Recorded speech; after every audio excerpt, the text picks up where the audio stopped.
This is a Sports Catastrophe production. Hey there, Heather Ho, there's Jeff Cutter Diamond. Welcome you to another Sports Catastrophe Birthday Boy. And the birthday boy for today, September 27th, is a living person for once. I know I've had a string of 3 birthday boys who are not alive. But anyway, this guy is alive. Pretty much alive. Merci beaucoup. Anyway, this guy spent his entire 18-year MLB career with the Philadelphia Phillies. A 12-time All-Star, a 3-time MVP, known for his hitting and strong defense, putting up a lot of home runs, led the NL in home runs 8 times, and was a Gold Glove winner 10 times. He was inducted to the Hall of Fame in 1995 and one of the best third basemen of all time. He's turning 75 years old this year. His name is Mike Schmidt. So Mike Schmidt was born in Dayton, Ohio. And actually, he climbed a tree and was electrocuted when he touched a wire. His heart stopped and he fell, causing his heart to restart. And he survived with minimal burn marks. Schmidt was a standard athlete in Little League Baseball and other sports, and then went to the University of Ohio in Athens, Ohio.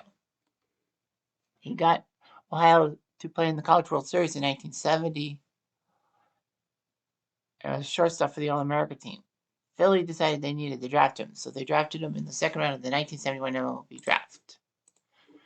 A lot of people said, was that a good move for Schmidt? Well, he was drafted as a shortstop. Now, Tommy Blanco, Conrad Holloway was drafted as a shortstop ahead of Mike Schmidt, and Conrad would actually become more known for playing in the CFL, being a quarterback.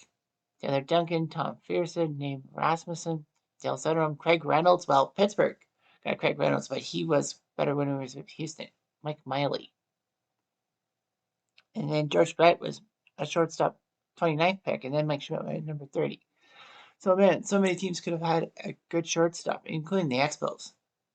But anyway, Schmidt was signed 6 days after the draft, and he made his professional debut in the Double-A. Anyhow, he would spend his time in Double-A and then Triple-A, and then got up to the major leagues. As a September call-up in 1972, in September 12, 1972, against the Mets, he made his debut. And then 4 days later, he actually hit a home run off Baylor Moore. The Phillies knew they needed Schmidt and all that, so they decided to trade Don Money to the Brewers, which actually was a good move because Money was a decent player for the Brewer crew. But he only batted .196 in the 73 season. He did hit 18 home runs, but Philly stuck with him, and he broke out in 1974, putting up a .282 batting average in his first All-Star game. He actually hit a home run off Claude Osteen in the Astrodome that looked like a sure home run, but it hit the PA speaker suspended above the field, falling into center field. By ground rules, it remained in play, and Schmidt was held to a single. It would have been a 500-foot dinger if it wasn't for that speaker. Nevertheless, Schmidt did bat 282, 36 home runs on 116 RBIs. The 36 home runs led the NL for the first time. Well, for him. Schmidt would hoist another home run title with 38 the next year. In 1976, he put up 4 home runs in one game on April 17, 1976. So anyway, he would hit 38 home runs, 107 RBIs in that season, and led the league in home runs for the 3rd straight time, and helped the Phillies win their first division crown in years.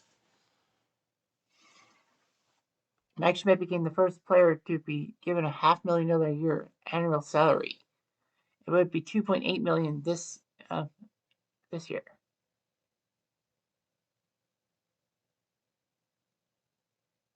The Phillies would be NL East champions 3 times, but they couldn't get to the World Series. Philly decided to make a power move and get Pete Rose as a free agent with an $800,000 a year contract for 4 years. Phillies would win only 84 games in 79. However, Schmidt did put up 45 home runs, which is the new Phillies record, breaking the record of Chuck Klein. And in 1980, in a famous 3-game series at the end of the year in Montreal. Philly and Montreal started that series tied for first. The first to 2 wins out of 3 would win the division. Philly won on the Friday, which meant on the Saturday, Montreal needed to win to make it a 1-game winner-take-all matchup. So anyway, Schmidt was looking decent. He had a sac fly in the first and a home run in the 6th. Oh, sorry, that was day 1. That was on Friday. On Saturday, Schmidt came up to the plate in the 11th inning off of Stan Boston, who decided to dare throw a fastball Schmidt's way. And Schmidt deposited it into left field in the 11th inning, and the Phillies won the game and clinched the division. So Schmidt's 48th home run was huge. That 48th home run broke his home team record and also set the record for most home runs by a third baseman ever in one season, breaking Eddie Matthews' mark. He put up 121 RBIs with his 48 home runs, which made him a unanimous choice for the NL MVP. In fact, the home run race was no contest. He had 48, second place had 35. Philly won the NLCS in a very tight 5-game series. One of the best NLCSs ever. Well, of course, it was best of 5, not best of 7 back then. So the Phillies went to the World Series against the Royals. In the postseason, Schmidt lifetime only had 5 RBIs and a 191 batting average. Despite that, he then found his groove in the World Series against the Royals, hitting 2 home runs and 7 RBIs, and Schmidt easily won the World Series MVP award. And then following the World Series, Schmidt and 4 teammates, Larry Bowa, Gary Maddox, Dick Ruffin, and Dal Unser, appeared on Family Feud against the Kansas City Royals of Dennis Leonard, Dan Quisenberry, Paul Spontorf, John Wadham, and Willie Wilson, which was kind of cool. So anyway, yeah, Phillies won the World Series. In 1981, he had 31 home runs, led the league. He was 7 ahead of everyone. He led the NL in runs scored, RBIs, total bases, and walks, easily winning the his second MVP award, actually consecutively. What would have been if 1981 was not strike shortened for Schmidt? Maybe he hits 50 home runs. Who knows? But regardless of that, he went back-to-back for MVPs. Oddly enough, the next guy to win MVP would be Dale Murphy, and he went back-to-back. The Phillies were the NL East leaders by the time the strike hit in the first half, so they would play in what they called the League Division Series against the Montreal Expos, who won the second half, ruining St. Louis because St. Louis had the better overall record. Unfortunately for Schmidt and the Phillies, Steve Rogers stymied them twice on the way to Expos, taking down the Phillies in Game 5 in Philly, mind you, going to the NLCS, and Blue Monday struck. Schmidt was voted by fans the greatest player in the history of the franchise. I guess recently biased, I think. Regardless of that, he helped himself out by winning the home run crown for the 6th time in his career and got the Phillies back to the postseason. He scored 5 runs as the Phillies beat the Dodgers in the NLCS, faced Baltimore in the in the World Series. Unfortunately, though, the Orioles with their pitching worked out well. Phillies were held to a 195 team batting average, and Schmidt went 1 for 20, or an 050 average. So anyhow, Philly was having some issues because Pete Rose left Philly to go to Montreal, which didn't last long. It only lasted half a season before he went back to Cincy. The Phillies needed a first baseman and had to go with Tim Kergren and Len Matusek to do so. And in 1985, Schmidt agreed to move to first base, with Rick Shue becoming the third baseman. But the Phillies in 1986 decided to move on Hayes from outfield to first base and put Schmidt back to third. And it worked. He put up his 3rd MVP award, which meant that he was the first third baseman to do so, win the MVP 3 times in either league. Put up 37 home runs, 119 RBIs.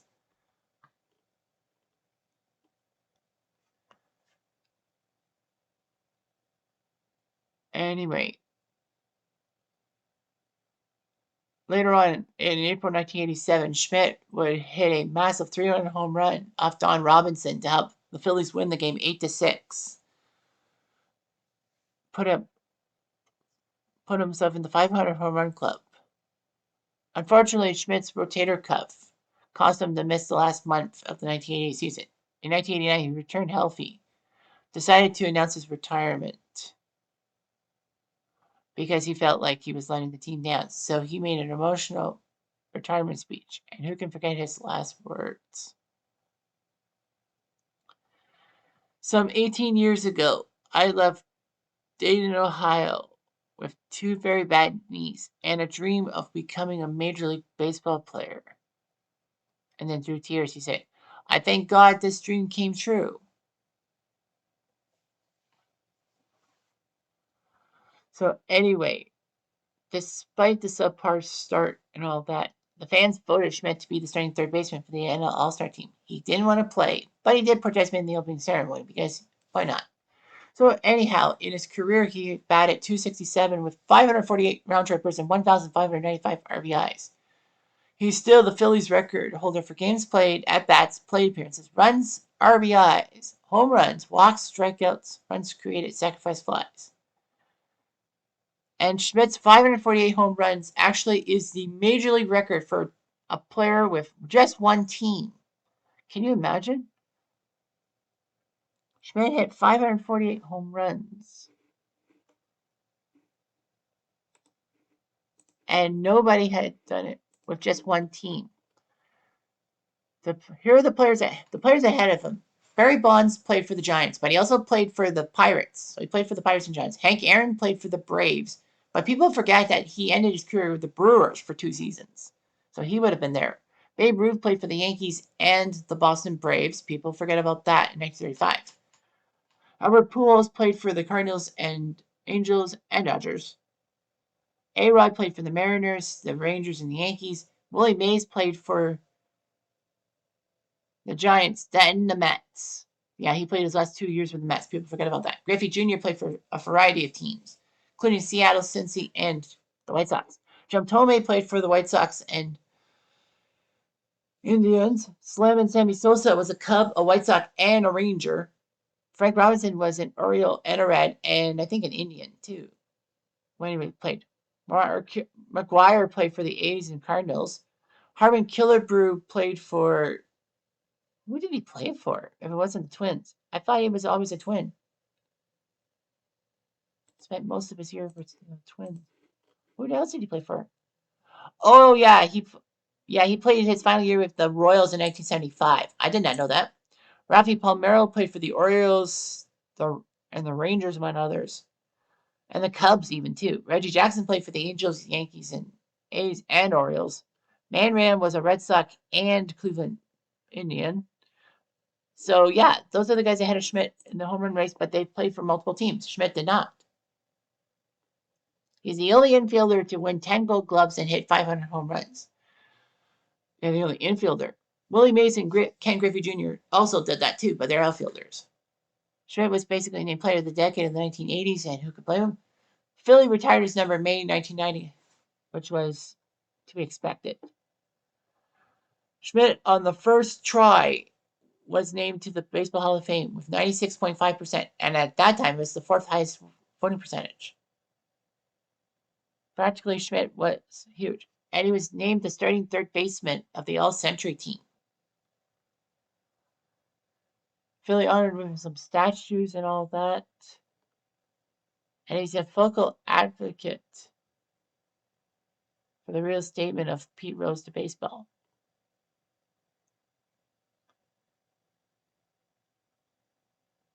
Schmidt was used as a guest analyst for Game 1 of the NLCS, but subsequently he decided to do on-field reporting throughout the series. He spent the 1990 season as a color analyst on the Prism Network, and then he was a color analyst for Phillies games from 2014 to 2019. So he's been off and on with doing color commentary. In his personal life, Schmidt married his wife Donna, having 2 children, and then he actually had stage 3 melanoma in 2013, but was made cancer-free with treatment and all that. So he's happy with that. And so am I. I'm really happy about Mike Schmidt. 8-time NL home run leader. I think Bonds broke that mark. But anyhow, Mike Schmidt was a third baseman for all seasons. Anyway, I'm Jeff Diamond. I do.